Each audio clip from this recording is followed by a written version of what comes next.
games that we play. And the thing with live services, becoming more and more and more part of the industry, is, well, what are we buying? And is that investment real? And can it just be unfairly taken away from you? Yeah. Also, how much investment is money versus how much is time? What even are video games? Yeah, in a really weird sense. Especially as we focus in more on the idea of time is money. And a lot of games want to monetize that idea. And they want to get that because they want to aim for time on brand. They want to aim for time in app. They want to aim for your time because your time eventually turns into your money in the sense of engagement and like spending in the store. And also the idea of they're all trying to get you into the sunk cost fallacy of, oh, well, I've played 400 hours of, let's give a random example, Warframe.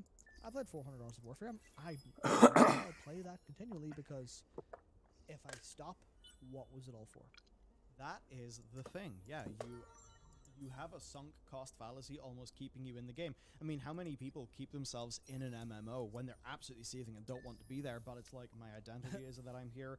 My investment of my time and my investment of my personality and my social links are in here. I'm not enjoying this game, but I'm too deep in the hole now. And it's with this in mind that we have some live services to talk about. One of them, of course, you could think about is Anthem. All right, that's one that I think did hit most of us. I played the bloody thing, unfortunately. But what's it like when that investment vanishes? And we have a perfectly timed example of this for today's video, and that is Babylon's Fall. Now, you might remember us talking about Platinum making the post. Hey, Babylon's Fall, we're here for the long run.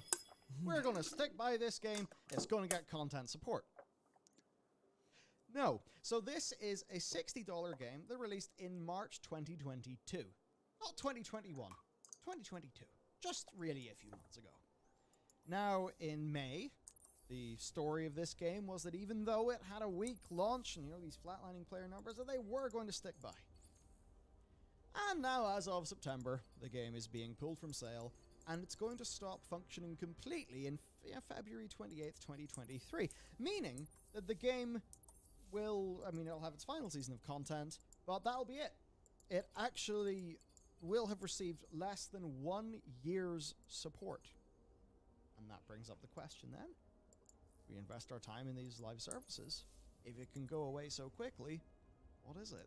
And again, to me, do you know what this brings up? Crazy situation. People buy, they invest their money to FIFA Ultimate Team. Yeah. Even when, every year, Andrew Wilson may as well just take his lighter and some petrol and just go... Yeah. Because sure, your FIFA Ultimate Team boyos still do exist, but not in the game that people are playing. Yeah, so that, well, I mean, if FIFA Ultimate Card pack opens in the woods and no one's around here, did it open? Who knows? Something along those lines of Didier's account go up, yes. Oh, yeah, of course. But that's a fun thing where you think about it even from the perspective of Babylon's Fall is a $60 game. You're like, a $60 game with less than a year of support? You're like, it was by large and by far a roughly complete game when it actually released. It was just kind of shitty. So that's fine. Where you're like, maybe that's not the problem to like focus on. Of like, oh well, because then it comes into the realm of, oh well, if you paid $60, how long are you entitled to support a game for? And that results in this like, well, I paid $60 for a game, sure, I'm going to play it forever. The point is that they were selling you stuff in the store in the game.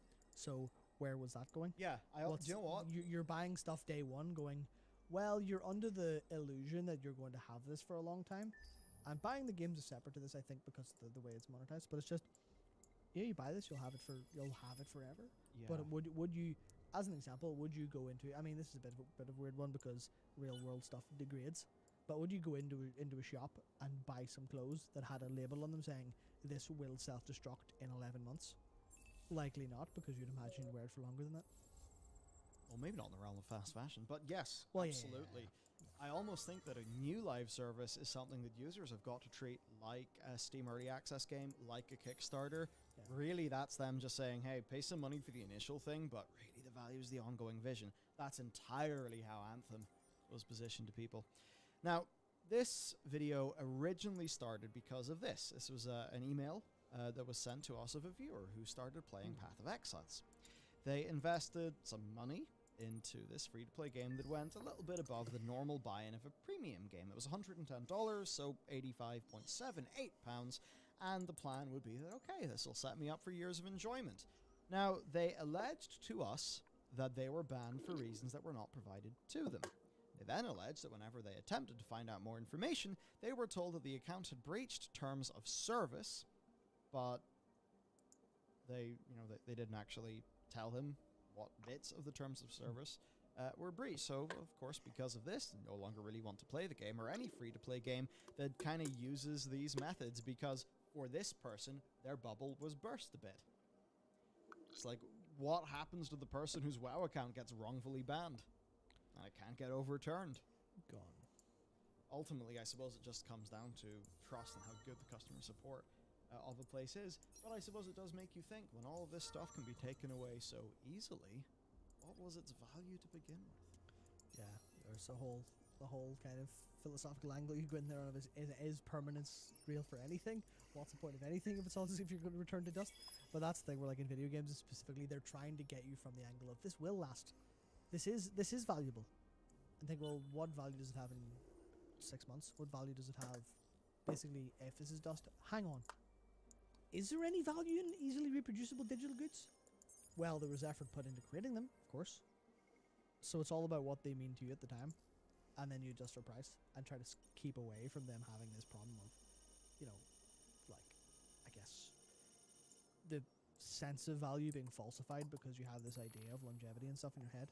It's about recognizing specifically, oh no, this is almost in the weird sense of buying stuff in a game is kind of like a sand mandala, which is this like art that Buddhist monks create in the sand and then just wipe it all away. Spend literally like hours and hours and days making these meticulous, like, just beautiful creations visually in different colors of sand and different jewels, and then part of it is to break it down at the end and go, well, this was beautiful but it's temporary, and then break it all down.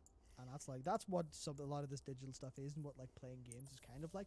It's a transient experience that goes away, but they try to sell you on a lifestyle, try to sell you on, you'll have this forever if you buy this. I mean, this works sometimes as well, because it works for me in like FF14. If I'm going to buy something on the store like an emote, I'm like, yeah, I'm going to play this game for years, so it works. But I have the stability of that because I have trust. Unless someday I get banned, knowing me, I'll likely just replay because it's a great game, and I'll never do anything to get banned, ostensibly. But that's the problem, right? You have to be aware of this. Like, what is it? Just avoiding all of those problems and thinking about them as you go through is like, yeah, this stuff is not forever. And I think that what to me gets more interesting is our psychological relationship with the games that we play. And I think it just so happens that live service games are like particularly close to the metal in this one. And I think this is something that, you know, it's not ideal for indie games. I mean, even take like Connor in our team. I remember, I forgot what the indie game was, and like he does play loads of indies, but he was saying like even for him, like it took a whole bunch of cognitive load to just get out of, you know, the games that he mains to get to playing the indie games. Yeah. Right? And that's because these games have our attention captured in a very interesting way. And sunk cost fallacies are something that, you know, that's fantastic, right? They're just so interesting. It's the idea that, you know, if you have two different decisions of like completely equal value, but one of them is kind of framed as a loss, people have an entirely different psychological relationship with them. And when we go deeper and deeper into games, and look, we've all experienced this. What game, and let me know down below, what game have you played past the point of enjoyment because either you'd spend a bunch of money in this game, like maybe it's League, and you're just stuck playing League, and it's like you're not having fun in the game anymore. There's a bit of you that's like, please let me go free. But you just think, oh, but I have so many champs unlocked, I have so many skins, this is my game. That game is a part of your identity almost as a gamer. You're then even more stickily in there because your friends list is in that game, and you play that game together. And all of these things kind of do control our attention. And there's a great book by David McRaney called You Are Not Smart. And I think it is That's very rude. incredibly important for people to realize, in a way, and I don't want to get into some sort of, you know, Sam Harris style discussion about the true nature of free will. Do you have it? Do you not? Were you always going to do the thing that you do, and you thinking that you could have done anything else is merely a thought, but you would have always done the thing that you did? The answer is Who yes. knows? The answer is yes, because believing otherwise is not going to be good feat. Yeah, so That's it's the like, pragmatic approach. I you know, take. it is all just a form of, you know, Yeah. craziness, but it is very interesting to think about all these things. Now, he summed a lot of this up years ago when talking about Farmville. Now, this may be something if you're younger than me and Matt, or older than me and Matt, actually, that will have skipped you by. But when Farmville came out, we were about like 14, 15 years old. And that would mean that in the same way that kids playing Fortnite would call each other defaults for not having a premium skin, actually, there was Farmville competition. There was a degree of Farmville competition for, you know, some people in school. It might be shocking to you, but it was a thing. And the thing here is, your neglect of your farm has consequences. If you don't return, your investments die. You feel like you've wasted your time, your money, and your effort. You must return days later to reap the reward and the time and the virtual money that you're spending. If you don't, not only do you not get rewarded, but you lose your investments. Right? It's like you're invested in WoW. Do your weeklies. You know, Halo. Battle passes. You've bought your battle pass. Actually, less so for Halo because they have a relatively consumer-friendly battle pass, but for most other battle passes, yeah, the battle pass is just a big sunk cost fallacy machine. Like, it's not only FOMO, it is massive sunk cost fallacy. Yeah, I mean, even like I was just singing the praise of FF14 for being a game that I'm gonna play for basically for a long time because it's so good and stuff.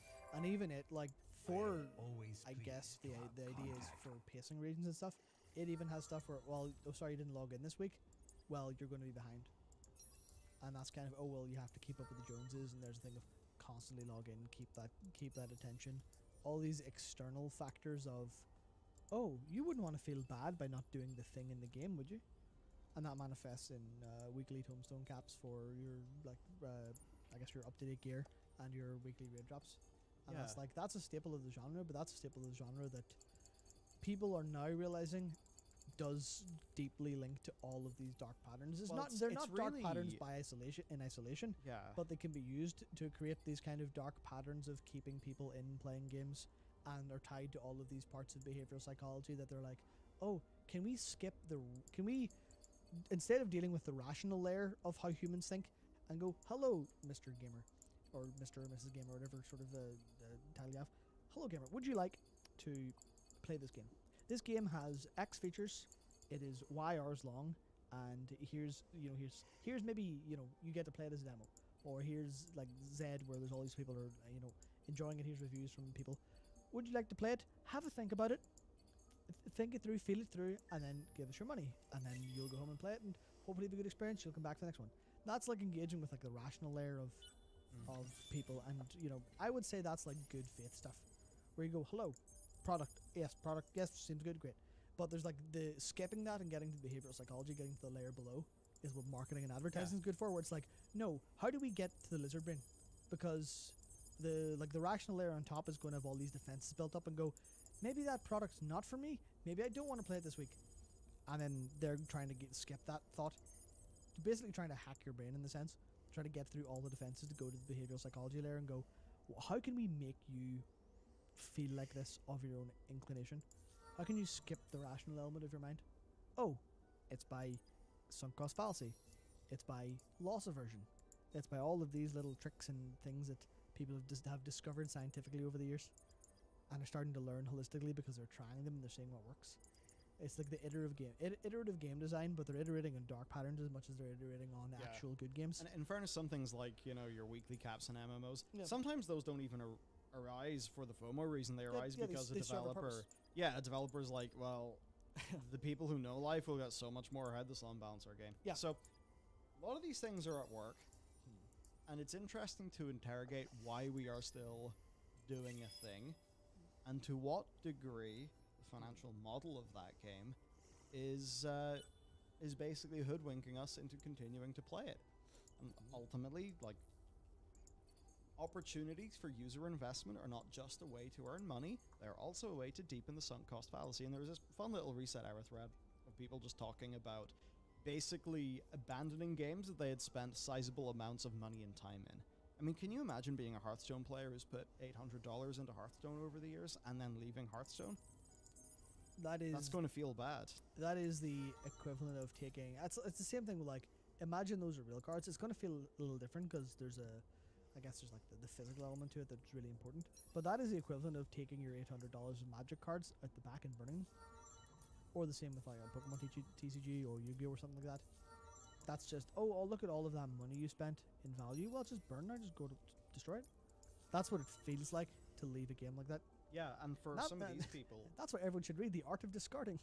Yeah, so for some of these people, it was all just about things that break the pattern. Like, there was somebody here who had an alliance in Marvel Strike Force, where the alliance policy is if you're not in, like if you take more than 3 days off, you're booted, because they just need active players in that thing. So this person ended up, they dropped like $100 to $200 in the game. They were kicked out of their alliance. They ended up quitting cold turkey, and that was enough for them to get the psychological break. Yep. Another user talking about how the break recontextualizes why you're even doing the thing in the first place. And that's why sometimes taking a break, not always because you feel you need it, but almost as a policy, is a pretty damn good thing to do. And it's actually why World of Warcraft's development model has been so ill-fitting to it compared to the FF14 model, where there's just more, frequent patches going on in FF14. There's usually more things to do, whereas in WoW, they're starting to get very slow with their patch cycle. And what that does is that's called a content mandated break from the game, which means that, your players have ran out of something to do. Now it's time for them to evaluate why they're even there, because they're naturally getting a break. Yep. So even for Blizzard, it's like, hey guys, it would make a lot more sense if you have a patch every 2 months. Yeah, because you're going to give people less times to recontextualize the game. Yeah, and I think everyone's felt that, right? Especially when it comes to, I'm not going to do it in depth because I already yam on about too much, but like the extrinsic versus intrinsic stuff, where you can be playing a game and you'll achieve an award that you're working for, and then you'll just kind of like some part of your rational brain kicks in and goes, right, let's do a little survey of what's going on here. What the hell are you doing? Why are you playing this? And that actually hit me when I was leveling in Wrath Classic there in the pre-patch. Again, what was it? It was a couple days ago, maybe last week. I was genuinely kind of enjoying the game. But then I hit a wall where I was like, I kind of wasn't getting the regular leveling progress because I hit the midpoint of the level 35 on the calendar, and I kind of ran out of quests to do, and I was flying around trying to look for something to like quest, and I kind of lost the leveling flow.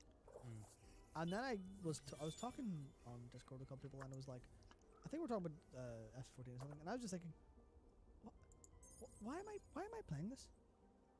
And then like basically whatever happened there, the rationality kicked in and went, okay, let's do a full survey and breakdown of why you're playing this, instead of letting like the emotional like lizard brain go, oh, give me the level up fun, happy bing bing. I was like, okay, well, why am I playing this? Oh yeah, well here's all the good reasons I'd be playing it. Yeah. But do I have better reasons to do something else? And this isn't just like, oh, stop playing games, go do something productive. Like, because I think that's like a dichotomy people have in their head of like, well, why are you playing video games? Oh, it's wasting your time, whatever else. And that's a dangerous thing to have, because you kind of destroy your own fun sets and stuff like that. But to me, it was more like, well, could I be playing something else that's like more, I don't want to say more efficiently fun, but like more actually fun, and I get more out of it. More novel per unit time, like a new indie game. Yeah, and I was like, okay, and then I can't remember what I did. No, that wasn't the time I went and played some Ultra Kill. But like, I think I like logged into FF and did something new. And I was like, oh yeah, okay. And that wasn't like anything bad with that game, with Wrath Classic, because I was genuinely enjoying it.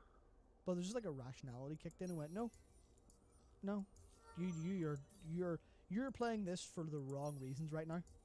And that was right now at that time. I still want to play it because it's, I still have goals in it and it's still fun. But I was like, no, right now you're playing this for a reason that you shouldn't be playing it. And then that kind of kickstarted everything. And I was lucky enough that happened. I was like, oh yeah, well, Alt F4 just immediately. But I think you see people have it all the time. They're like, what am I doing here? Like almost like they kick back into gear, they engage again a little bit. And that's the thing. I think this whole thing about, like there was other people talking about how to actually take a break is really important. To just go, well, no, why? And sometimes it's intentional for game designers, and it's not always a bad thing to want people to be engaged and have flow. That's obviously perfectly fine. That's what's enjoyable about them. When you completely lose yourself in a game for so long, especially in World of Warcraft, you're like, okay, well, I'm actually super invested in this world. Yeah. But then you kind of go, oh, why am I playing this? Oh yeah, okay. As long as you can like have that consistent break to go, is this the best idea? Is this even a good idea? because I don't want people to get caught up in the idea of always do what's most efficient. That's very, very difficult. But it's like, even like talking about, I guess this example where this person was talking about Apex and how much it was like, hey, well, I was playing it dedicatedly up, and then Respawn seemed to want more time from us. So then I was like, okay, well, I realized then I was addicted and had that break. It's like, playing video games, especially live ones, is like a give and take from the developer. Yeah. Especially live services where they want your time on brand because they know it turns into more money. It's a little bit different if you're playing something like, I don't know, just like a one-off RPG and you're playing the shit out of it. And you're kind of like having a little bit of or spending a little bit too much time in there. That's a little bit different because it's like not really the developer's fault per se. They have nothing to gain from it. It's not like a particularly evil thing there, but it's something to kind of be aware of. To go, well, what is investment, especially in the realm of live services, because they know they want that now. They know they want that. They want to target it, and they want to just siphon all of your time, which is yours to control. As we have this realm of like everything's a multiple $1,000-hour game. Yeah, that's what's getting invested in. Yep. There's something to be said that it's just trying to dig us all into a sunk cost fallacy hole, to the point where, like, you're not engaged in, because there's good reasons why you spend your time in something, but there's also like the more dark reasons why you would spend your time in something where, you feel like you're less able to exert control over yourself, and ultimately that is your responsibility. But we undoubtedly have realized in the modern world as things are so much more engaging, and it is a constant mental assault of advertising and people trying to get something from you, that it's harder and harder to do that. And ultimately there's a lot of one's well-being that I think does end up being at risk. There, right? It's like we could talk in very big terms about your well-being as a human, but we could then also say your well-being as a gamer who's played loads of games, enjoyed loads of experiences. Something to be said there as these big behemoths come in and, whether purposefully or not, use all the tricks in the book. Especially in the realm of where we see Assassin's Creed Ubisoft trying to go Assassin's Creed Infinity. Infinity means how long you'll be spending playing this game. And they're ostensibly going, well, here's loads of different little Assassin's Creed experiences you can have. That's fine. But as soon as it becomes, you want to sit in here and grind forever, then you go, you make sure you do it on your terms, because if you do it on their terms, you just are their digital serf now. More or less. And it's funny you talk about well-being, because I just wanted to highlight, there was a study done on well-being recently in video games, and that was one of the parts where people's well-being, gamers' well-being was, I think if I'm saying this right, effectively positively correlated with playing games on their terms for reasons that they wanted to. But people who played games out of what I'm going to continue calling coercion and coercive tactics, and because they felt they needed to, out of obligation, their well-being. I wonder if I can bribe him into just being nice. Okay, well, I mean that's one data point, and it was a reasonably small survey, but it was real data.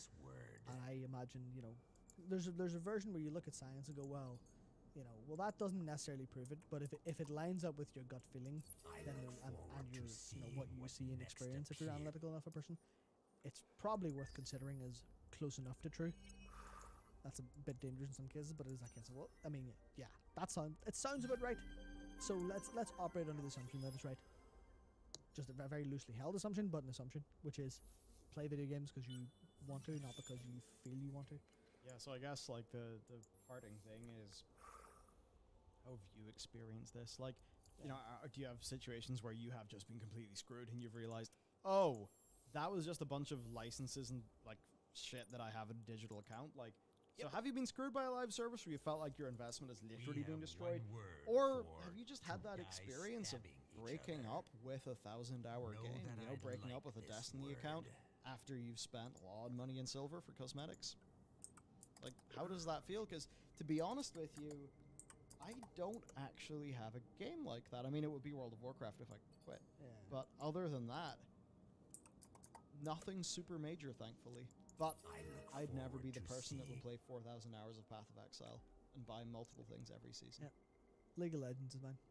I don't particularly have a bad recollection of that because I enjoyed the game for the vast majority of it. I definitely played too much, but that was my fault, not the game's fault. I won't hold it against the game for being particularly engaging. Especially because it doesn't really have many dark patterns to help you play outside of it being a really good game a lot of the time. You could talk about like the whole dopaminergic like ranking increase and stuff like that, but that's kind of like that's fair. That's there for a reason. It's not necessarily dark, but that was like there was a point in my time where I was like, yeah, I'm not going to play League of Legends very much anymore. Like, well, was that about 600-700 quid over many years? Was that well spent in the end? If I think about it in terms of playtime, and did Riot provide me with that much kind of entertainment? Probably. So I'm leaving that going, you know what? Sure, that's fair. But I know if I were to have bought Babylon's Fall and bought any live service cosmetics, I would feel cheated. Yeah, and you could. I mean, you were yeah. literally the target audience for that game. Being someone who's enjoyed platinum games. Outside of the fact that I'm not a big man for live services, yes, absolutely. That was absolutely, hey, do you want platinum games action, but all of it all the time, with, you know, live service being relatively novel? Because that's the one thing, I'm not a big fan of replaying games, so even though I love those games to death, I usually don't end up more than like double-digit hours in them. I'm not the kind of person to go and play like Bayonetta 1 repeatedly for 200 hours and get like fully pure platinum or whatever else. And Babylon's Fall is like, well, here's the novelty element of you can do kind of new stuff. We'll constantly change. You'll constantly have something to grind for. And there was a part of that was appealing, and I'd have played the shit out of it. Wasn't, you know, reviewed so horribly. Yeah. So almost thank you for being a bad game. Otherwise, that would have been my weak point. And that's interesting that I'm now thinking that. Well, thank God that game wasn't very good, because if it was, well, if it wasn't, maybe it wouldn't have been cancelled because people would have actually played it. But yeah, I understand the point, and that's the weird thing about these big live services. They end up basically just saying, "Hey, spend $60 on our bet." Yeah. And if enough of you do that, there will be more content. It's almost to me, it's almost the same thing as like you see on like ads for alcohol. You see ads for gambling. It's like for gambling, it's when the fun stops.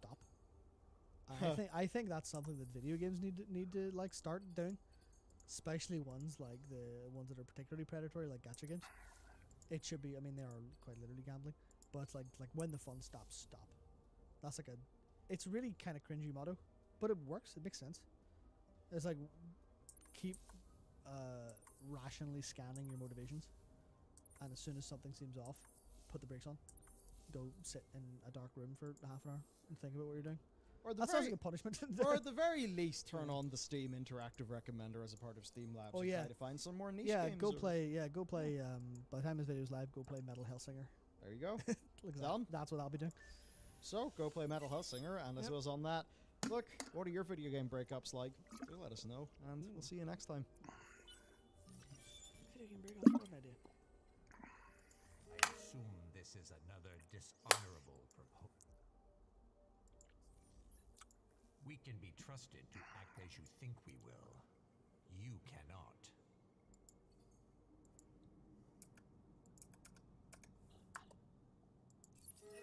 This will not.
Okay, so like I said, this is it starts abruptly. I think they just like rushed out there to try and get into this press conferencing of Alex Jones, and this is what he chose to do, rather than being cross-examined on his testimony by his own attorney. Or two depositions split into 2 days each. So I gave these lawyers 4 depositions. They've got 3 Texas depositions. They have hundreds of thousands of emails. We did the searches for the text messages because there was no evidence of what they claimed I did. Premeditatedly saying Sandy Hook didn't have to make money, just preposterous. Barely ever even hardly covered it. Yeah, okay, that's ridiculous. He covered it. He covered it enough. The amount that he covered it is not what's on trial, and that he made money doing it. He's trying to frame it in a way that he intentionally did it for the sake of making money. He did it because it's his brand, and his brand is done to make money, but also because he's a crazy person. So you can't really argue against that. That's ridiculous. Because their lie couldn't be proven because there was no evidence. They said you are defaulted and now you can't defend yourself. That's why I call this trial a show trial. It's a trial in damages, not a trial where I'm able to put on evidence. I wonder if I could find a better. I'm gonna try and find a better Alex Jones press conference. Let's see if I can find a better quality. But I need to find it from today. I am always pleased to help. This might be the best we can get. Because the thing is, like, there are other people out there that are recording it, but they're going to be taking this and, you know, they're going to be cutting it up into, like, chunks and whatnot. I'm not finding anything right now, but I'll keep looking as we're listening, because the audio is pretty terrible. It's not the American way. It's a famous saying. It's better than 10 guilty men go to prison than one innocent man go to jail. And I'm not perfect, and I made mistakes, and I apologize many times. But imagine the precedent-setting case where they're weaponizing the judiciary and giving people defaults after they comply with excruciating discovery, so you then can't defend yourself, and then use the very evidence you gave. Oh, see, okay, now this is what he's complaining because he gave discovery, he was interviewed and whatnot, and then yesterday he goes up on the stand, and they ask him questions, and he says something that is opposite of what he said in discovery, and so they show the jury that, and show that either he's a liar, or he's a hypocrite, or he's incompetent, and it's embarrassing for him. But that's what a fucking trial is. That's what they do. That's why you have to be consistent. The easiest way to be consistent, especially when you're on trial, tell the truth. What the fuck, dude? Against you, but then you can't even talk about that evidence. So this is basically as rigged as you can get. And also people accusing me of making money off Sandy Hook. I don't make money off of any of the stories we cover. We have the show we do, and we have ads that air, just like any other show on radio or TV.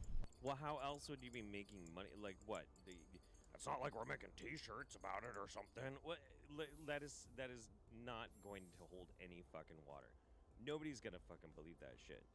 You can't be like, you know, so like entertainment television, right? They talk about like celebrities and gossip and things like that, but they don't make any money off of celebrities and gossip. It's all ad revenue. Shut the fuck up.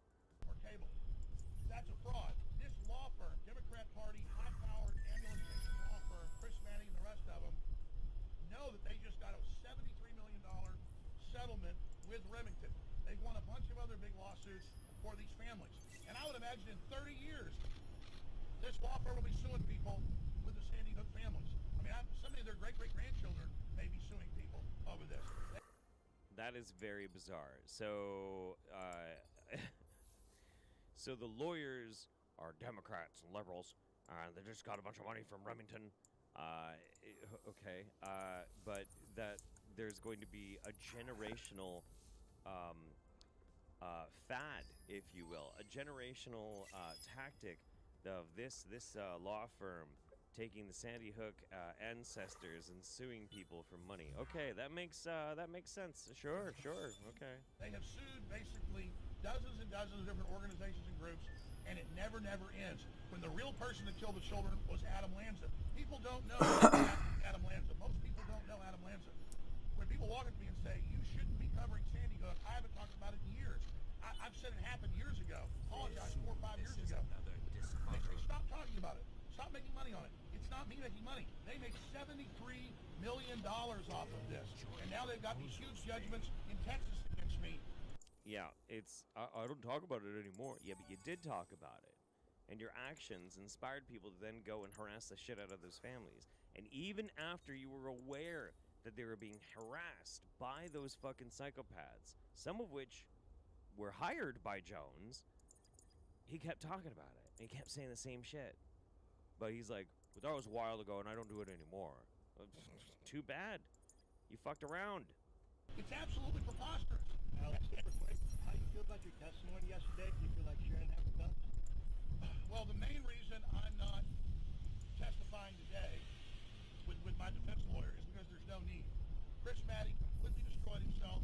He put up a bunch of twisted disinformation and lies. All he did was ask you questions and then played stuff that you said that contradicted it. That's it. That's it. I'm sorry. This is one of the funniest things when somebody's like super guilty. They do tend to do that, you know, like even if it's their own words contradicting them, and like evidence, video evidence. There's another thing of like why I don't understand why Alex Jones just doesn't say fuck it. Just say fuck it, man. And because he's gonna lose. He's gonna lose the fucking trial. Simple as that. He lost the last one. He's gonna lose this one. He's gonna lose the next one. And just be like, yeah, I did say it. Yeah, I did. And this is what I believed, and this is what it was. Whatever. You know, like, why try and even bother weaseling around anymore? What's the fucking point? Your entire existence is putting things into video. Hard evidence. How are you going to argue against it? I was barred from even defending myself, so I had to just sit there while he lied and lied and lied. Then he had this big Perry Mason moment where he blew up and started screaming at me. Wouldn't be quiet when the judge said, so she couldn't sanction me because she wasn't willing to sanction him. Norm Pattis, my lawyer, told me this morning, if he'd have done what Chris Matty did, he would have been in jail guaranteed. So, nah, that's hyperbolic as fuck. Nah, that's hyperbolic as fuck. Also, his lawyer's an idiot anyway. Chris Matty already has his trial rigged. He already had... Oh, that's right. Yeah, he already lost the default judgment. This is just about damages. That's right. Yeah, he's just making it worse. Yeah, he's making it fucking way worse. Where I can't put on evidence, and then he screams at me for 5 minutes, and all I do is respond and say, you're an ambulance chaser, and you're a despicable person, right back to him while he pretends that I'm the devil. Absolutely disgusting. And he continued to lie over and over again and say, you said the names of all these people. No, I haven't. I acknowledge I talked about Robbie Parker and said that video looks suspicious because the internet had already put it out with tens of millions of views. And I did do that. And I can see how that was hurtful. It's still my free speech. And I apologize to Parker 4+ years ago. And so that's the reality here. I want to get past Sandy Hook. I want to get school safety bills passed. A big bill just got vetoed. Man, I swear to God, the wind in this is fucking terrible. I mean, it is true that he did apologize to Robbie Parker, and, you know, that's like the bare minimum. God damn, he keeps talking for 10 minutes. This wind sucks, though. But at the same time, like, just apologizing to the dude, like, there was a lot of really fucked up shit that happened with this. And honestly, Alex has fucked around a lot, about a lot of shit. Maybe not stuff that he could necessarily be sued about, but it's kind of nice that he's getting some comeuppance in this. By the very senators from this state to increase school safety funding across the country. Why in the world would the Democratic Party veto major spending bills for school safety and security? And it's these very senators and these very law firms. And I'll tell you why. Because they know there's going to be more mass shootings. They're going to line their pockets from the money that comes from that. These very law firms are involved in Texas and Uvalde, where the police stood down for 77 minutes and put hand sanitizer on while kids were getting killed. Okay, I don't know what any of that is supposed to have to do with this trial, but now it's a giant conspiracy that they want more mass shootings so that they can make more money. Weird. I mean, look, I'm not about to try and defend the actions of the government at being, you know, real concerned with human life. But yeah, just a little weird. Super quick. What should we expect for your testimony next week when when it's your lawyer and your choice? What to expect? You're asking what to expect next week when I have my time to testify. Yep. It's still rigged, but at least he's able to ask me a few basic questions. Today, it's so restrictive of what the judge said we can talk about that there's no point of getting up there and just being like a mannequin or a dummy. It's going to be the same next week. The same restrictions are going to be next week. All of this is pageantry, so he could do this and throw a monkey wrench into it. I don't know what his game is because all it's going to do is cause him more money. And so that's what's happening. But just remember that they weaponize the judiciary. The deep state is going after all their political enemies and opponents and trying with lawfare to bankrupt them or put them in prison. And this is extremely dangerous. We're supposed to be land of the free, home of the brave, and they're using it to their children, not just to try to get rid of the Second Amendment, but now the First Amendment. Go ahead, ma'am. Oh, I was just asking, what did Okay. the lawyers tell you about this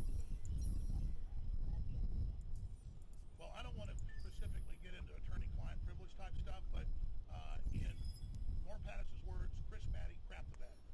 Oh. And, Interesting. Okay, so in the words of your shitty lawyer, the prosecution lawyer crapped the bed. Okay, got it. his legal colleagues all over the state, including Democrats and Republicans, judges, you name it, have chimed in and said, my God, that was the most disgusting thing they've probably ever seen. He looked like a fool. That is not what people are saying. People are saying you lost your fucking mind, Alex. Nah, sorry, buddy. And in a case they thought they were sure to win, he may have lost the case for him. And I can tell you, Maddie's father, who's a famous lawyer, chewed him out and screamed at him in there yesterday after what he did. I mean, he absolutely got completely out of control. Nah, I'll make believe. Trying to piss me off to get out of control, and I didn't get out of control. And so we're just going to let him throw more fits in there, and then he'll get up there and Josh Koskoff will start crying, and then look at the jury and go cry, and try to get a big cry fest going in there because they want to suck money out of people. The good news is I don't have hardly any money, despite what they lie about in the press, okay? Yeah, he's trying to pivot to that too. The big problem is the shift of funds that he tried to pull so that he can file for bankruptcy. If you think these types of courts are very, very shrewd, bankruptcy court, nah, I don't think things are going to go the way he thinks they're going to go. Okay? You know, if I have gross sales of $6 million a year, but then I have all this crew and all this advertising and all the legal fees, and I get paid a couple $1 million a year, and after I pay taxes, and after I pay for everything else, I am almost completely out of money. So it's a joke. I'm in bankruptcy, and the judge barred me from saying that. So it's just ridiculous. Listen. Yeah, the judge did bar you from saying it because that's a lie. Yep, he does. He has tons and tons and tons of fucking money. I mean, like, he was even bragging about it yesterday in the trial about how he gets tons of cryptocurrency. And sure, yeah, it all goes into the business and whatnot, but that he has whales and that they, you know, he's hoping that more whales will send him more cryptocurrency. He said that in the fucking courtroom. But here he's like, oh no, I'm broke, so they can't get any money from me. Listen, I came from Access TV. I came from local talk radio. I was super happy when I was living in a $100,000 house and, you know, and a trailer at my grandma's house. I love it. Money means absolutely nothing to me. I have raised all this money to build an independent media system, my own satellite uplinks, my own reporters, my own crews, and we try to tell the truth. God damn, he's insane. Stories, and we've gotten dozens of stories wrong. But I'm proud of our record. I'm proud of Infowars.com.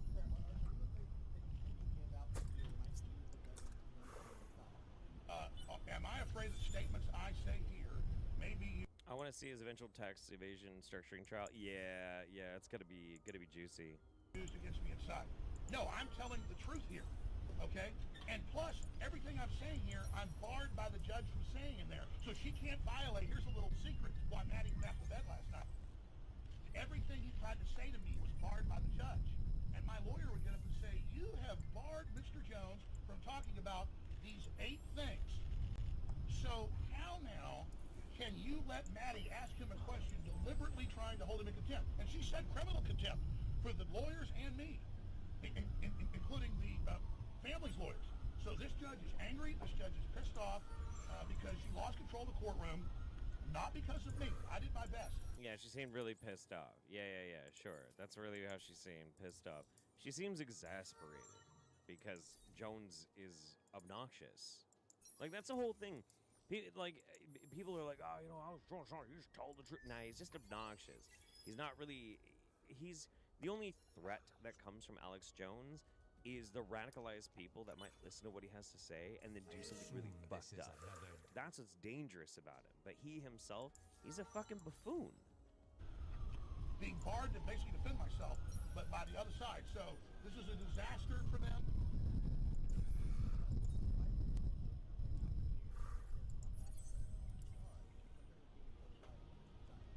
Well, I mean, you're asking me why I'm forceful and why I'm speaking clearly.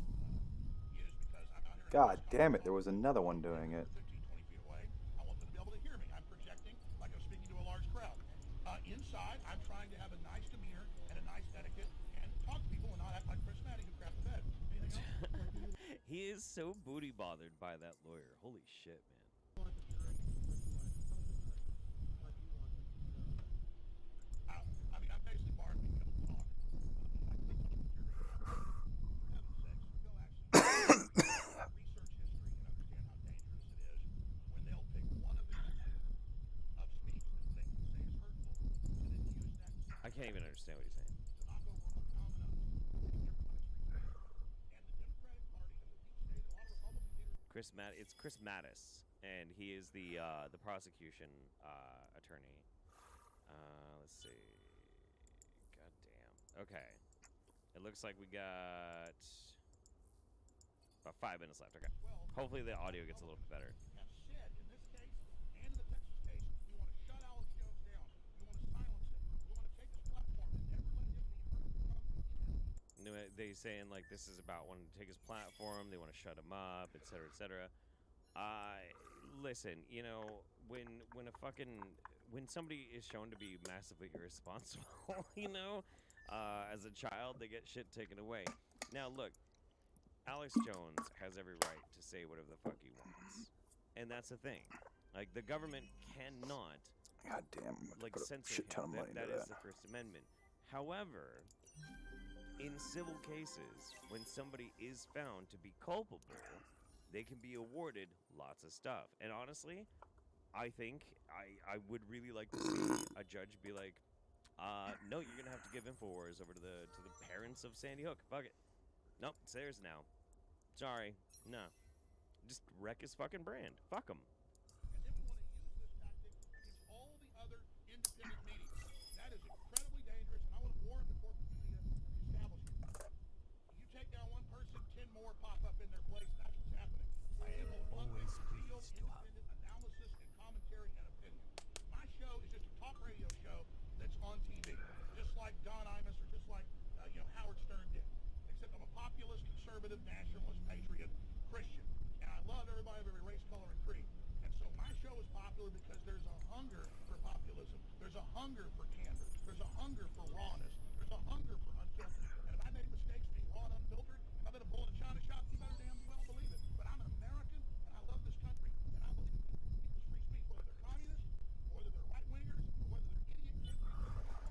Yeah, but none of that is necessarily true. So he's going off about, like, this is what I believe, blah, blah, nationalism warning, red flag. But that he believes in everybody's speech, he doesn't want anybody hurt, and blah, blah, blah, blah. But that's not what he espouses on the show.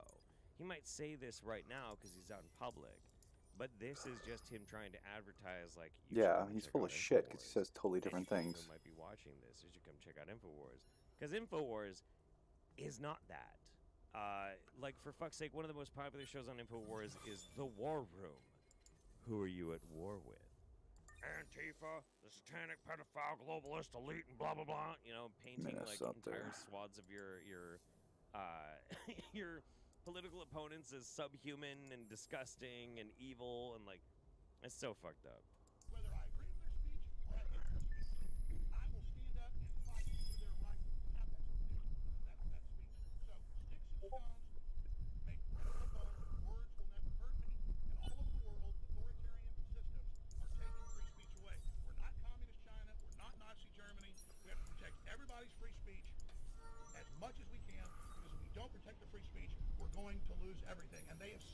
on record. God, you're a None of fucking this idiot. is about free speech, Alex. Nobody's taking away your free speech. You just want freedom from consequences. Simple as that. Their mission is to set up a precedent to shut down free speech in this country, and that is extremely dangerous. They're trying to gag the average American's right to speak their mind. No, this is about you, and you are not the average American. You have a huge, multi-million-dollar platform to speak. But really, this is all about the little guy. Fuck off. To say what they want and to be able to tune in and listen to what they want. But I'm telling you, there's an explosion in independent media, which is now the dominant mainstream media. Joe Rogan has 20 times the audience of CNN conservatively.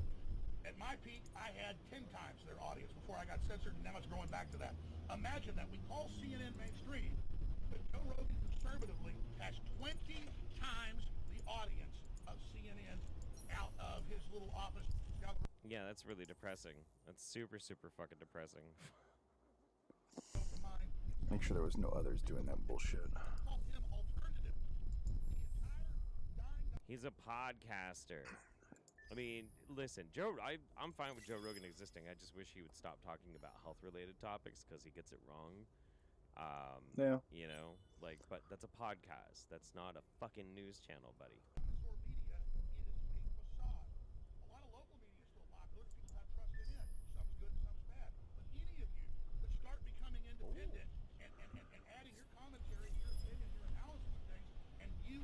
Popular and have more viewers because people are desperately looking for that. We need a truly diverse. You guys should just be like me. Palette of ideas so that our children and adults can make important decisions about the world we're living in. Again, the Democrats and these lawyers in Texas and Connecticut have said they want to silence me because they want to silence you. Any other questions? Folks are asking me when will I be back next week and in what capacity. That will be up to the judge. She'll give me about a day or two's notice, and so I won't know. But he was talking to them in the court, and I'm told they're thinking Wednesday or He wants to put that on the judge, but really it's up to his lawyer when he's going to have to come back. Thursday. I'm not sure. But again, if I'm not here Wednesday or Thursday, it's because the court changed it, not because I'm afraid to be here. And again, today, I'm going because I'd rather be able to get up on the stand and actually say a few things. Instead of today, I'm very limited in what I can say. It's how the whole legal system works. Does that answer the question? It's so funny because, like, he really wants to get up onto the stand and say things, but he just does not seem to understand something very simple. He is the defendant, and it's already been ruled that he was wrong. I mean, if you want to, like, keep jacking up how much money you're going to have to pay out just so you can feel like you have a platform to speak on, you know, I guess. But this is weird. All right, any other questions? Thank you. So, Mr. Jones, could you just again say why you were no longer because the plaintiff's lawyers Am I like forgetting a research thing or something? No? So he is choosing not to testify because he feels like they crapped the bed. I think that they upset him so much. I think that they pissed him off so much that Mattis infuriated him to the point where Alex is so booty bothered he will not go on, and instructed his lawyer to not call him up on stage. I legitimately think that is what the case is. I think he is an emotional fucking fragile little snowflake about this. Probably right.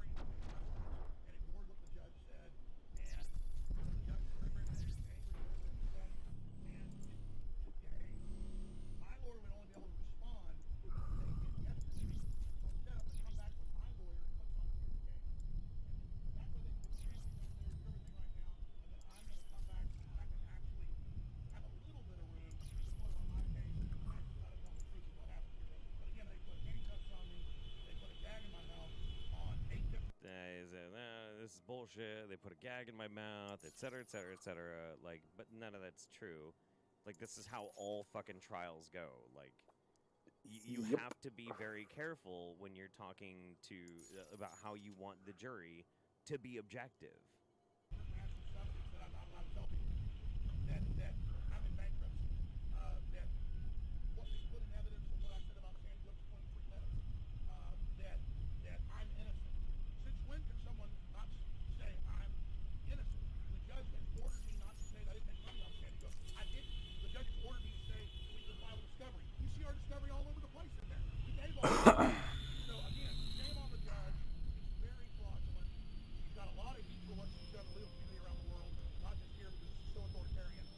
Wait. What did he just say? Shit. Hang on.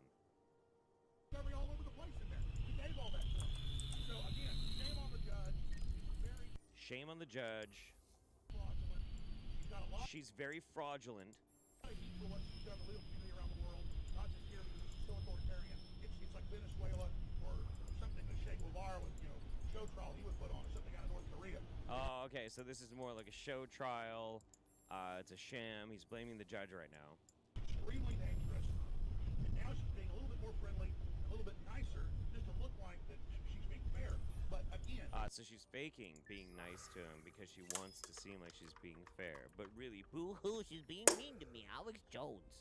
look how she let Chris Matty talk over her, do whatever he wanted, scream when she was I am always pleased to because he knows he's the boss. He knows his dad and Senator Blumenthal and that whole law firm that they've got runs this state. They're the ambulance chasers that own and run Connecticut. And they brag about how they're this mafia that is in control of the state. They own you. They think you're scum, and they're blood-sucking off of you. And so they cracked the bed in there yesterday. They want your free speech. They want your guns. They want your whole world. They want your whole life. But at the end of the day, America's waking up to them, and the deep state, and they will fail. Got to check for anomalies. Buddy, none of this is going to sway many people that aren't already swayed. It's simple. I think this is going to lengthen the trial short. It doesn't really matter because the thing is, this is already in the damages part of the civil trial. He already is culpable. They're figuring out how much money he's going to have to pay. And so, like, that's the whole purpose of this right now, and which is why it's so bizarre that he's doing this, because he's just making it worse on himself. But it's not going to make the trial last longer, unless they decide to pull up some form of charges against him. Anything else? Everybody get the questions in? All right, guys. Infowars.com tomorrow's next day. And there he goes. Got some spooky looking security there. Yo, Tony, we gotta get the boss out of here. Yeah, I think that's pretty much it. Okay. All right, so. Yeah. Bye, Alex. So yeah, as far as we know, like he's flying back to a studio in Texas, and that's where we're at. Yeah, it's crazy. Now, the one thing that's interesting though is maybe it happened before it cut in on this. It might be on some other clips and whatnot. But somebody said that at one point he was talking, and this is what I was looking for. He was talking about how the jury should do their own research. I couldn't really quite hear anything about that. I did hear him say like research and things like that, but I didn't hear him specifically talk about the jury. It didn't seem like he was talking about the jury, but that might have happened before they cut in. We'll see how this whole thing is going to plan out. I mean, it's fascinating. Juries do their own research. They are, I think, breaking the law. I don't think you're allowed to do that.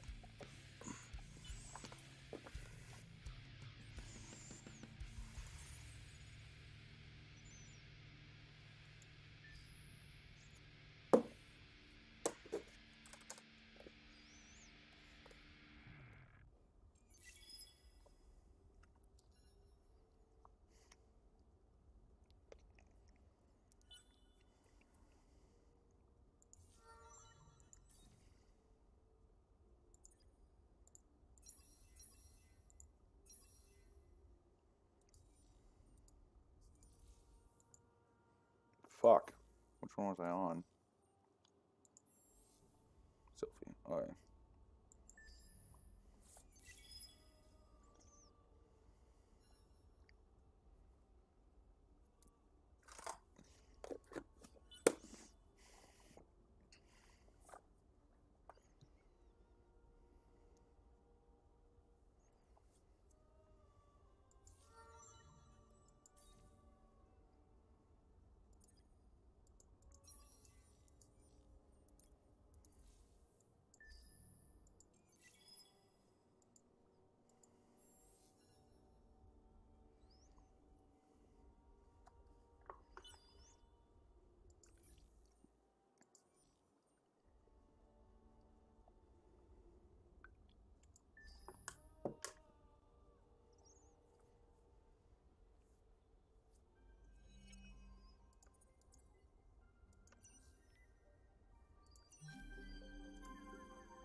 always pleased to.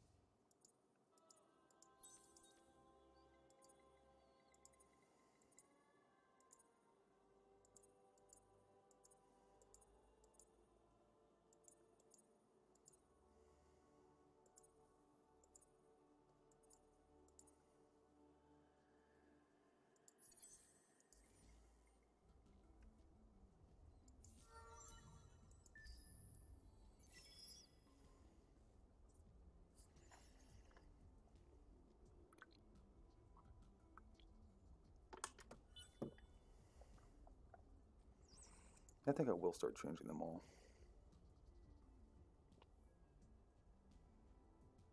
Actually, no. This will work out.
I assume this is another.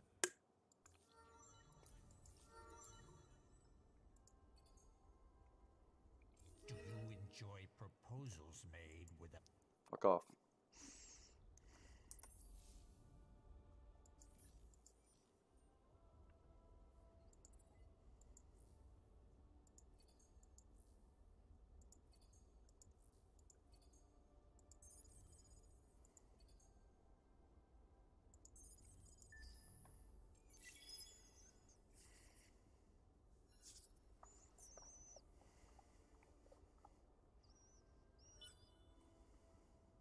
Feel free to anger.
I am always pleased to have contact with honorable friends.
Well, howdy there, Internet people. It's Bo again. So today we're talking about the big news. Big news. The call is coming from inside the house kind of news. And what it means for the committee and where it goes from here. And we're going to kind of go over what was discussed. If you missed it, some news broke last night. An advisor for the committee, somebody who did some investigative work for them, gave an interview with 60 Minutes, a person named Riggle. Okay, so before we get into it, who is this person? Ex-intelligence, with an apparent specialization in countering non-state actors. Was also reportedly a contractor for the NSA. His official title when working for the committee was Senior Technical Advisor for the committee. That is entertaining because in most communities, the term advisor means somebody who provides advice.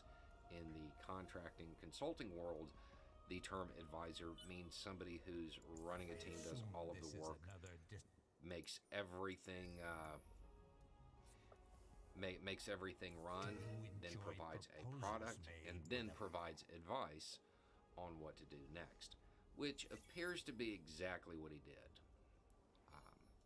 But he's not just some ex-spook either. He was also a Republican congressperson who was endorsed by Trump. So he's not ideologically opposed to a lot of Trump's policies. In fact, voted with him most of the time. But there was a line that was crossed. And that happened with a lot of people. It's worth noting he left the Republican Party in June. After leaving the committee in April, I think, he reportedly did some work with the recent unpleasantness in Ukraine and helping them. So, that's the background. Very good credentials for this kind of work. So what did he do? He analyzed, and his team analyzed the communications, broke it down, created comm graphs, and all of that stuff. So picture it like a chart that shows who called who and when, but more importantly, trying to establish whether or not there was coordination. His team identified a few groups that they were watching in particular. There was Team Trump, the Trump family, the state legislatures, and the alternate electors, the rally-goers, people charged by DOJ, and then the more militarized groups. And they showed the connections between them. Okay. Where did the information come from? Probably a lot of places, but the texts provided by Meadows, he referred to as a roadmap to a coup attempt. Didn't put a fine point on a lot of this stuff. Pleased. He said that when reading this, it sounded a lot like foreign opposition groups in the way they communicate. On top of this, at some point on the 6th, while it was happening, somebody from the White House called somebody who is at the Capitol, a person being identified in the interview as a rioter. Interesting, but what's more interesting is how that information probably was observed. My guess would be that this is somebody who was linked to one of those groups described, who they were looking at already, and then noticed the call from the White House, from the switchboard. So whoever it is was probably already on their screens. Probably somebody in the chain of command there. So those are the key points. But what this shows, and what the graph shows, is, to use his term, a lot of coordination. And yeah, that's what it looked like. The rumor mill says the committee is unhappy about this interview and unhappy that he wrote a book. And that makes sense. My guess is they wanted to disclose all of this on Wednesday during the next hearing. The thing is, my understanding of this is when he left, he was like, you need to follow up on these things. And they probably did. So I wouldn't view this as a spoiler to the Wednesday hearing, more of a trailer to it, more of a little preview. I would imagine that there's going to be a lot of context added and a lot of examination. There's more that he went into in the interview on 60 Minutes,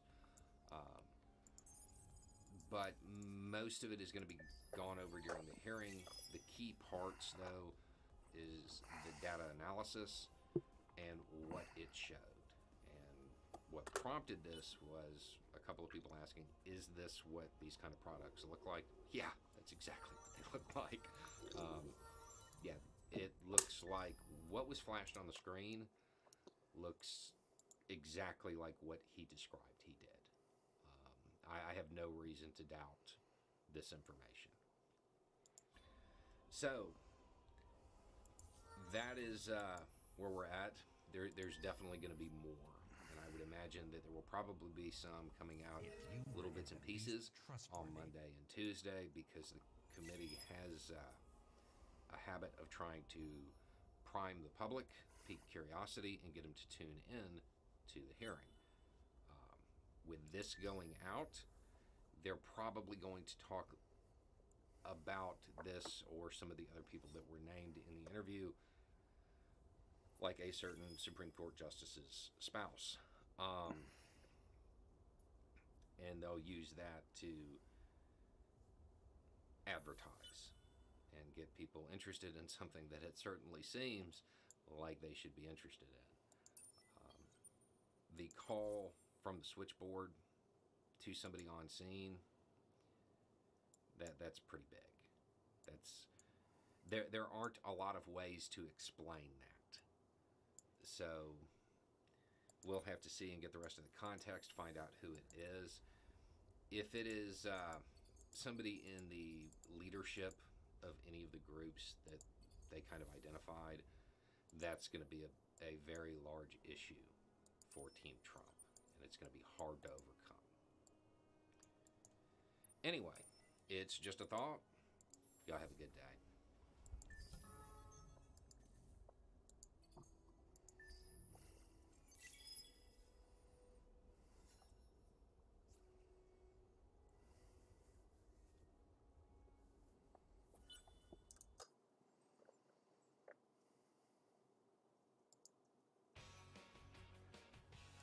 Moving on. Our main story tonight concerns Brazil, the only country whose flag lets a little circle wear a fancy sash. Isn't that nice? The circle's all dressed up for its big day being on the flag. Brazil is one of the largest democracies in the world, with more than 156 million people eligible to vote. And next Sunday, it's having a massive election. We've mentioned Brazil's elections on this show before, partly because campaign ads there can be spectacular, like this one from a man currently running for state deputy. I'm Samurai Taxi Driver. You can find me around Pernambuco. 10554.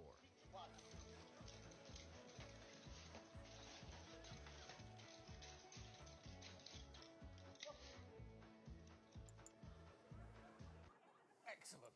Look, I don't know anything about nunchucks. I don't know if they are historically a part of samurai taxi driver culture, and I don't know if using your armpits so much is usually a part of it, but I will say this.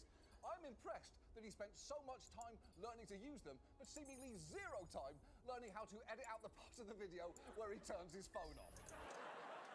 Many elected positions are on the ballot in Brazil next Sunday, from governors to senators, but the key one is the office of president, where Jair Bolsonaro is running for re-election. Now, you may remember 4 years ago, we actually discussed his first presidential run, I assume. I don't watch this show. But if you missed it, a quick recap. Bolsonaro is a right-wing, ex-military populist who, when in Congress, told a female colleague, "I wouldn't rape you, you're not worth it," has said, "I would prefer my son to die in an accident than to have him be gay," and loves making finger guns all the fucking time. Basically, Bolsonaro campaigned as a misogynistic homophobe who gestures like he runs a tech startup. But now, he's campaigning as an incumbent president. And he's been drawing on all the perks of the office, including recently turning the 200th anniversary of Brazilian independence into what was essentially a campaign rally for himself. His rally in Brazil's capital city, Brasilia, drew tens of thousands of supporters and a military display of planes, parachutists, and tanks. Even the embalmed heart of monarch Dom Pedro I, who declared Brazil's independence from Portugal 200 years ago, was brought over from Europe to be on display. Wow. First, if you were wondering what Dom Pedro I died of, it was probably his heart looking like that. But it's true, they put a 2-century-old heart on an Air Force plane and flew it to Brazil. It is actually the first unnaturally preserved human body part to fly on a military jet since all of Tom Cruise.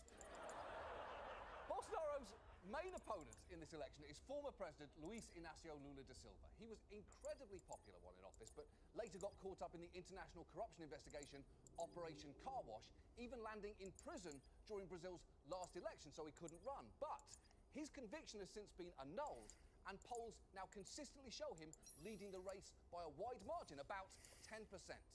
But the concerns in Brazil are that if, as seems likely, Bolsonaro loses, he won't give up his office without a fight, and could even follow Trump's example in encouraging supporters to back a tropical version of the Capitol riot, which isn't great, although for the record, you really don't have to use the word tropical to describe an insurrection just because you're talking about Latin America. Especially because tropical riot sounds like a Mountain Dew flavour that was recalled for blinding several children. And Bolsonaro's version of January 6th could be a lot more destructive than Trump's, given that he has done a great deal to cultivate support within his military, all of which makes it more than a little concerning when he stands in front of his supporters and says things like this. There are only 3 alternatives for me: to be arrested, to be killed, or to be victorious. And I tell those scumbags, I will never go to jail. Okay, that is never a good omen, is it? No one says that before doing something pleasant. No one says their options are victory, prison, or death before they say march into the Great British Bake Off tent for Biscuit Week. Not even the German guy, and honestly, I was half expecting that from him. The first round of the election is next Sunday. And if no one wins more than 50% of the vote, it will go to a second round on October 30th. Although, worryingly, Bolsonaro has already said that if he doesn't win outright next Sunday, receiving at least 60% of the vote, something, quote, abnormal took place. So if one of the world's biggest democracies seems like it might be barreling towards a cliff, tonight, let's talk about Jair Bolsonaro, the man with his foot planted firmly on the gas.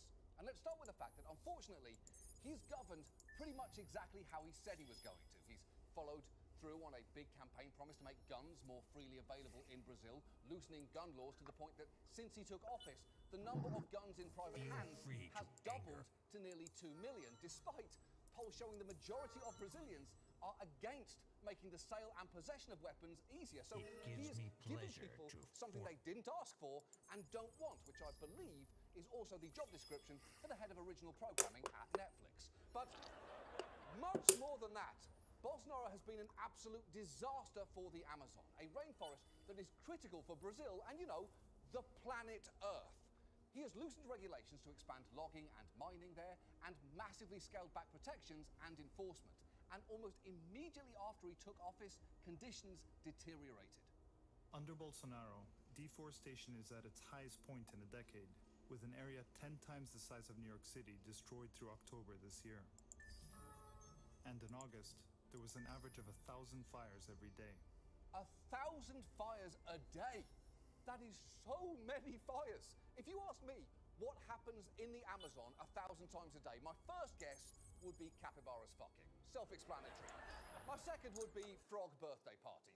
Statistically, there's got to be at least 5,000 of them with a birthday every day, and we have to assume that some combine parties for convenience and others just don't want to have a big thing this year. But exactly 0 of my guesses would be fires. These fires are often part of illegal deforestation to clear areas for industrial uses. Deforestation, incidentally, which can encroach on land where indigenous people live. And they have been forced to confront these loggers, ranchers, and miners on their own, which can be both very dangerous and deeply dispiriting. When we confront them, they say, "Don't you watch the news? Bolsonaro said that when he won, we could take wood from indigenous land." This is what they say to us. Right. And it has got to be tough to fight someone taking your stuff when they feel they've got permission from the most powerful person in the country. If I stole your wallets and then played a clip of Biden saying, "Hey, John, I don't give a shit if TV hosts rob their audience members. Now, if you'll excuse me, I've got to go and say 10 wrong or weird things in a row on 60 Minutes, there really wouldn't be much that you could do about it. The point is, the destruction of the Amazon under Bolsonaro has been devastating. In fact, while worldwide greenhouse gas emissions plummeted by almost 7% in 2020 due to the pandemic, Brazil's emissions actually grew by nearly 10%. And Bolsonaro's added insult to injury, claiming those fires in the Amazon were false flags, accusing outsiders of being part of a nefarious plot to seize Brazil's jungles, and directly accusing Leonardo DiCaprio of funding arson in the Amazon, which is just absurd. Where would Leo find the time to do that? Between his busy film schedule, his daily yacht fuck, and having a big laugh at every tweet about his May to December love life. Oh man, the internet got me again, Leo shouts to the richest people on the planet over a bottle of wine that costs more than your rent. But perhaps the defining catastrophe of Bolsonaro's presidency has been his handling of the COVID pandemic. Brazil has suffered massively.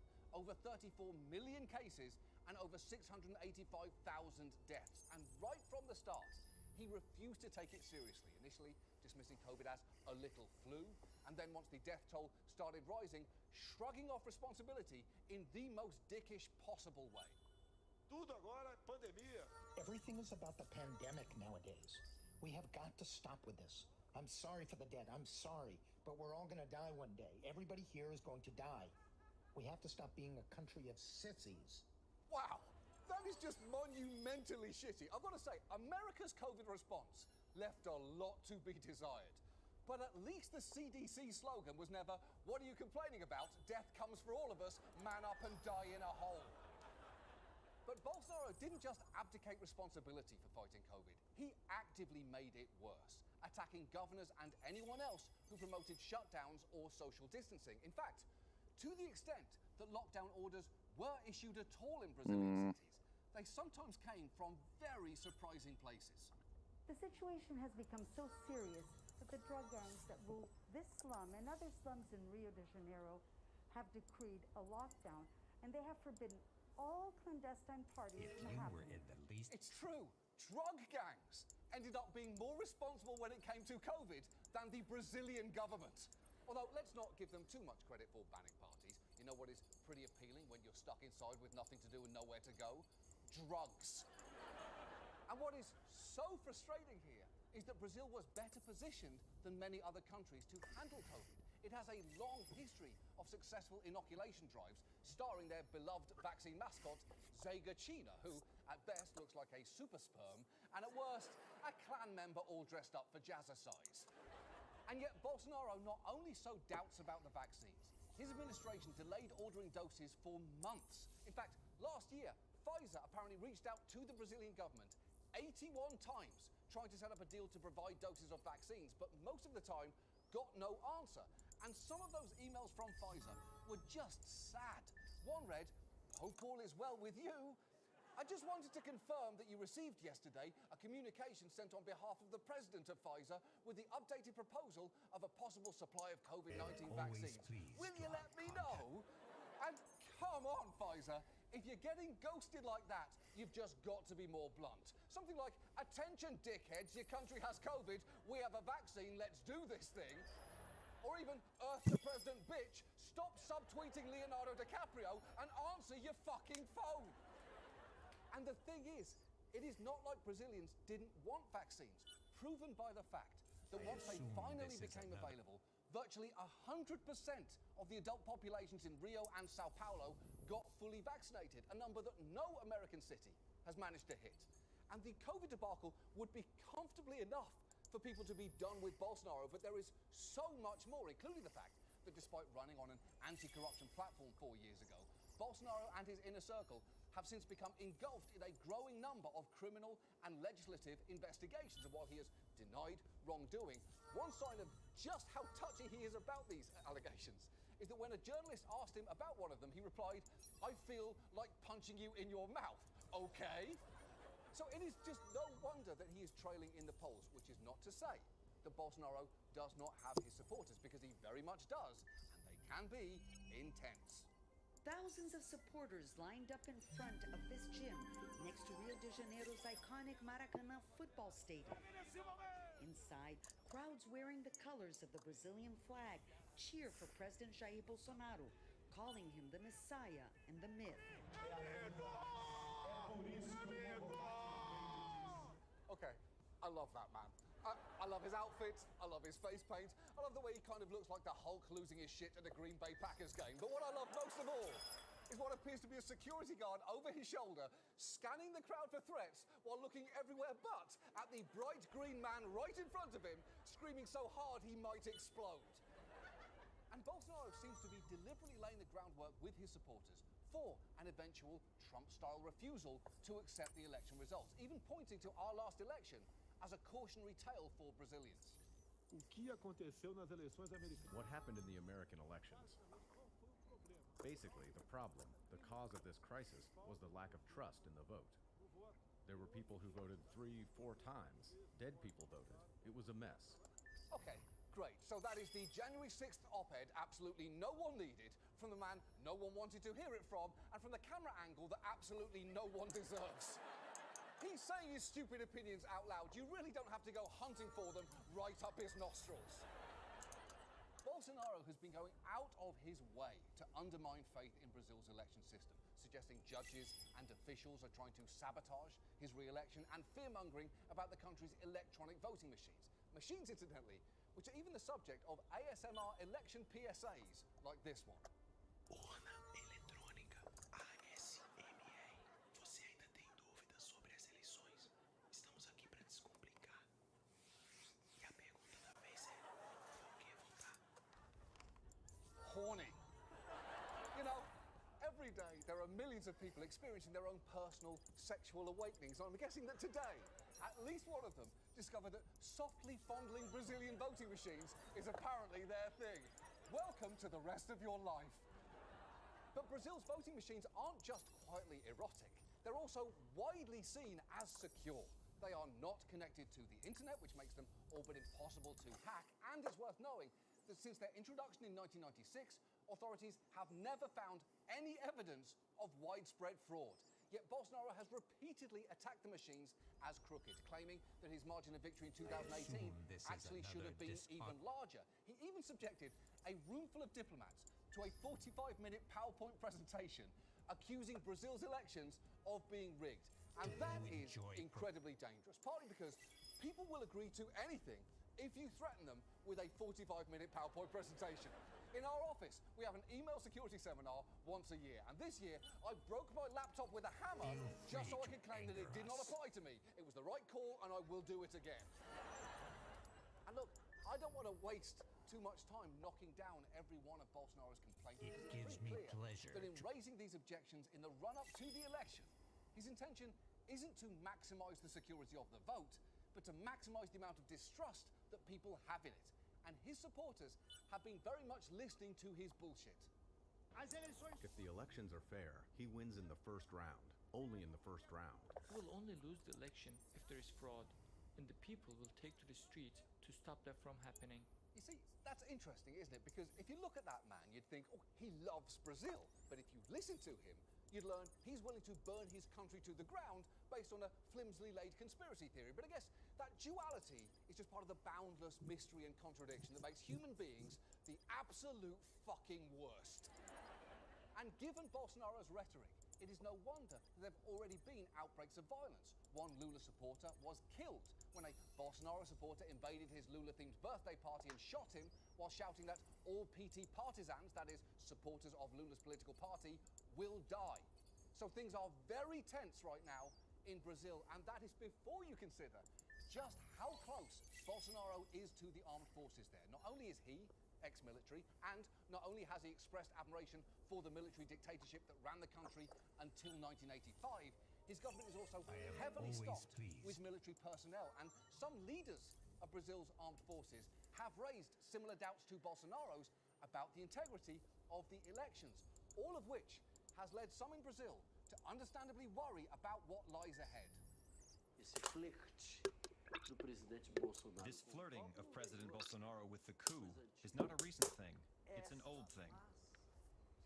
The people that support him are willing to do anything, just like the supporters of President Donald Trump when the Capitol was invaded.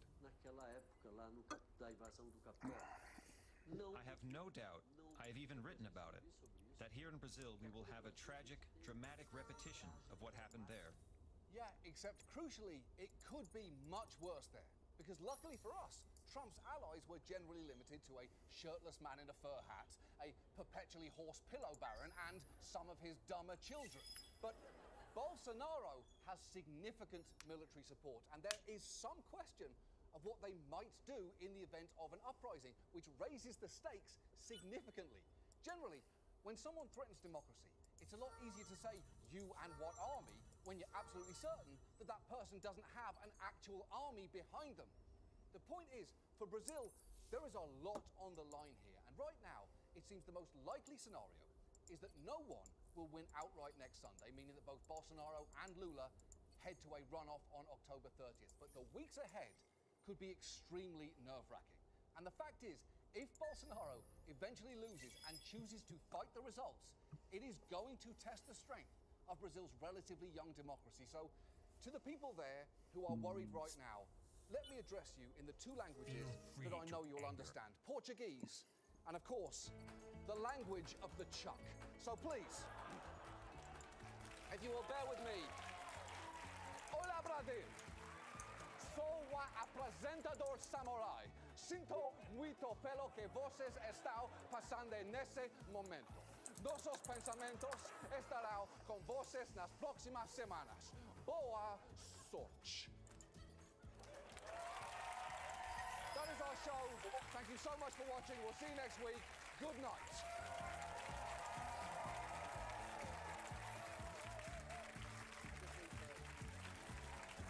I just need to find the button.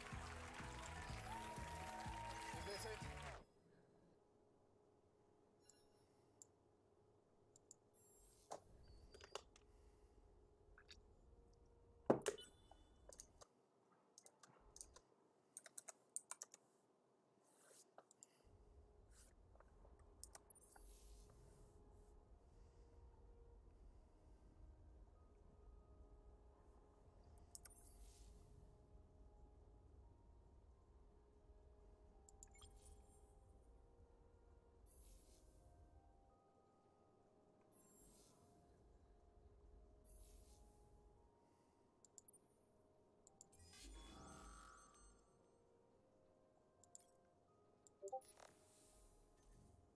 Oh, he didn't run away.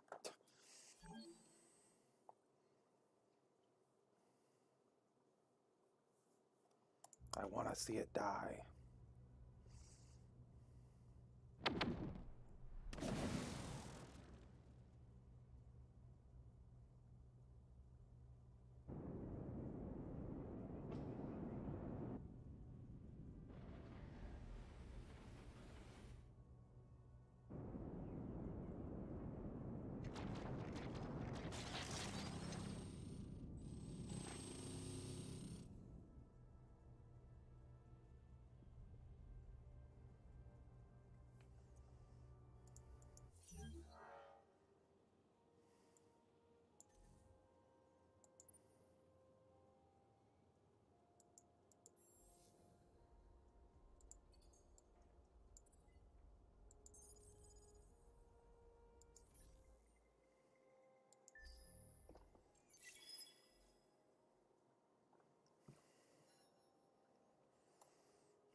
displeased to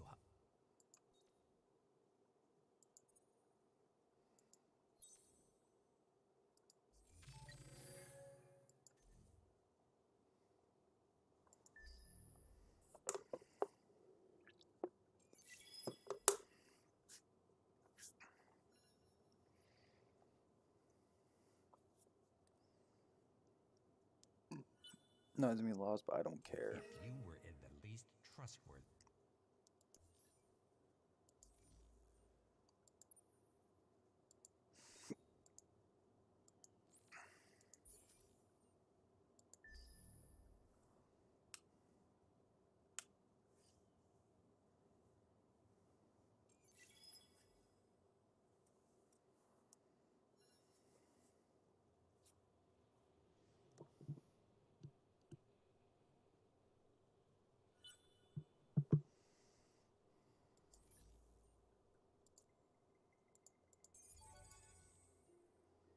Fuck is this?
Does not matter what the other ones think.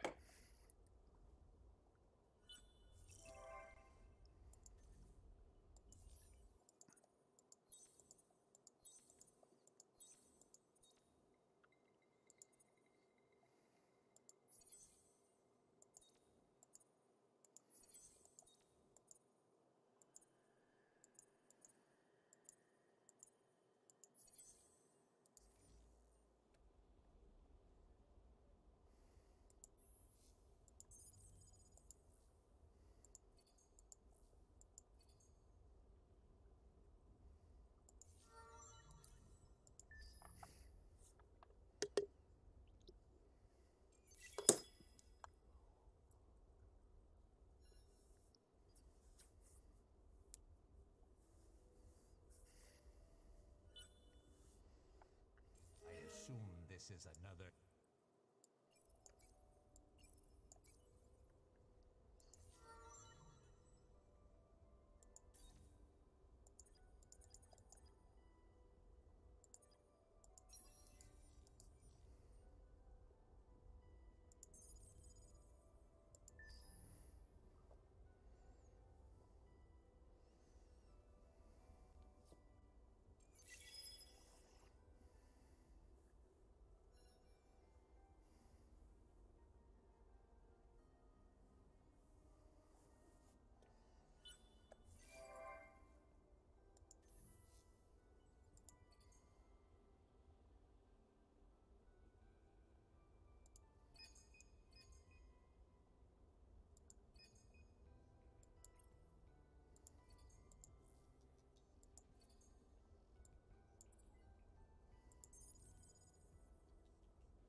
I am always pleased to have caught.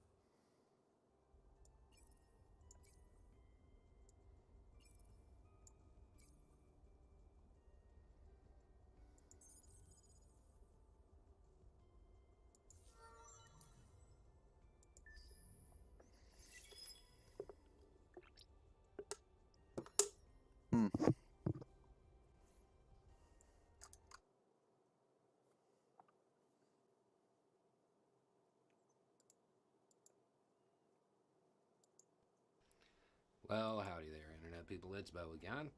So today we're going to talk about foreign policy and cell phones and how a cell phone equivalent is going to change foreign policy and why I do my foreign policy videos the way I do.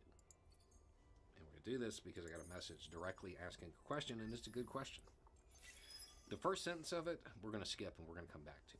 We'll do that at the end. But my question is why you separate videos talking about what is happening from videos talking about how it could be better. Shouldn't they be done together? You could say, this is bad, we could do this instead. It might make people want a different foreign policy. I get what you're saying here. The idea of presenting them together, right? The reality is, most people don't realize there's a problem yet. Most people do not understand American foreign policy to the point where they could realize that that suggestion of how it could be better, that's not even on the table. And if you put them together, it makes it seem like that was an option that the powers that be considered and for whatever reason rejected.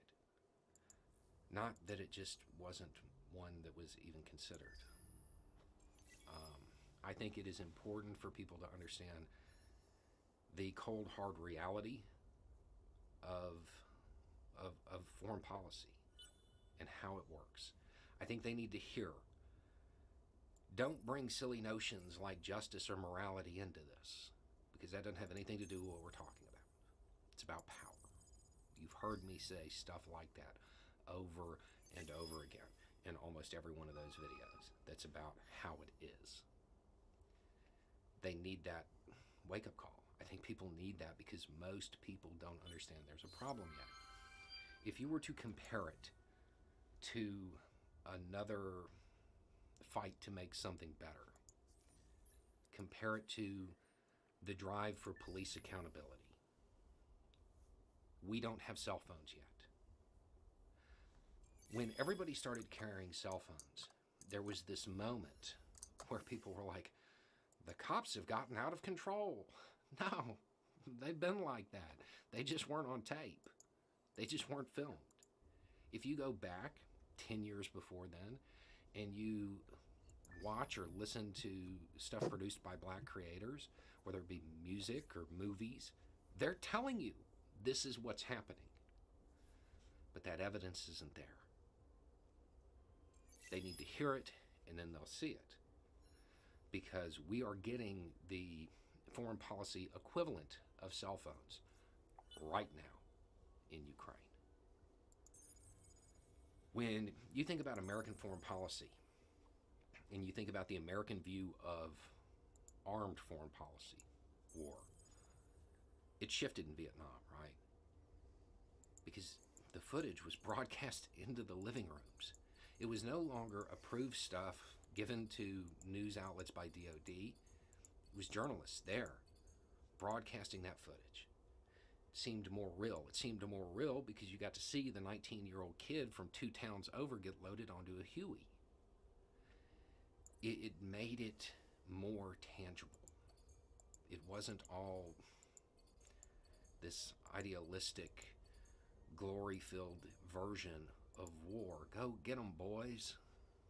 That's not what it was like. It became more real. Ukraine is the next level of that.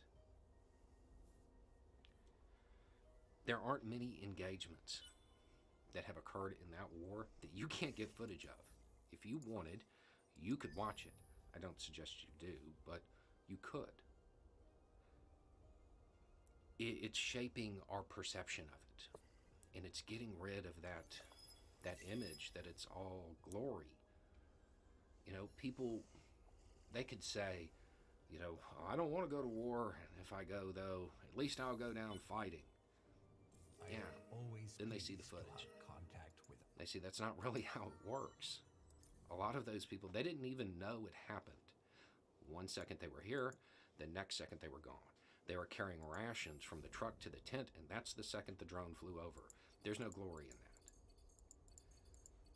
that. And that being available is altering our views. And it might make people more receptive to the idea of a foreign policy that is less competitive and more cooperative, which is where we're going to have to go. I mean, we're going to have to go there anyway because of the major events that are on the horizon, climate change, stuff like that. There's no way to do that in a nationalist framework. It's going to have to become more cooperative. We don't have a choice as a species.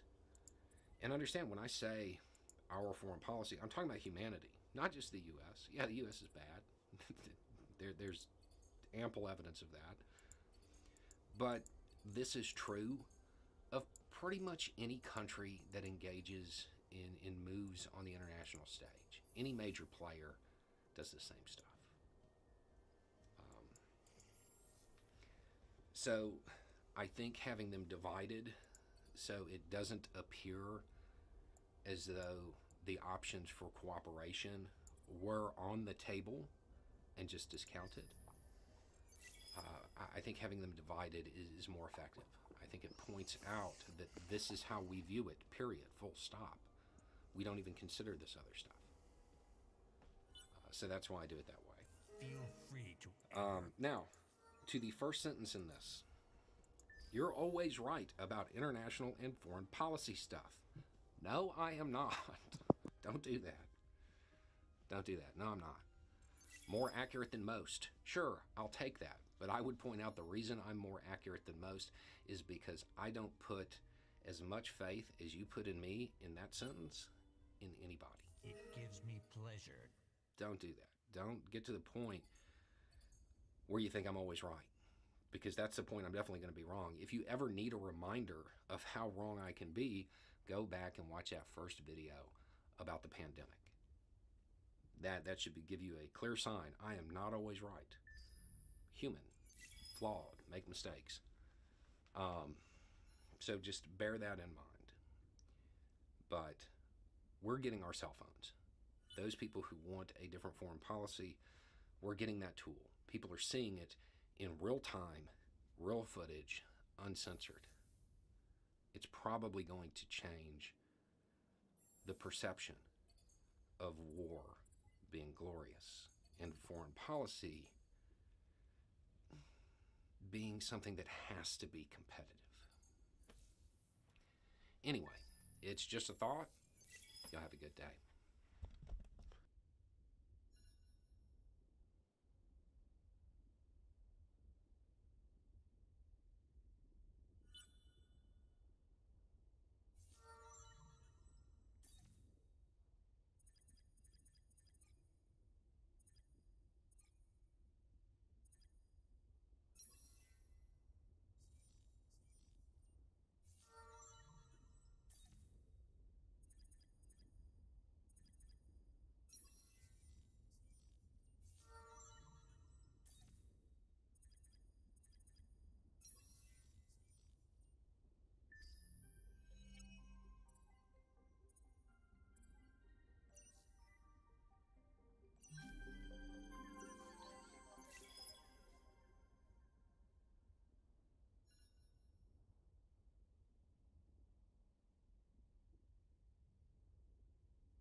Feel free to anger us.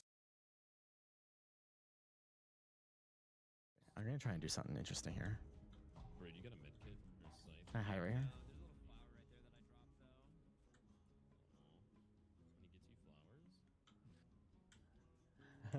So this last. You go for the trader drop? I'm disguised as Dumb Dog right now, and I'm gonna steal as Dumb Dog, and I'm also gonna set off a trap, and I'm an idiot.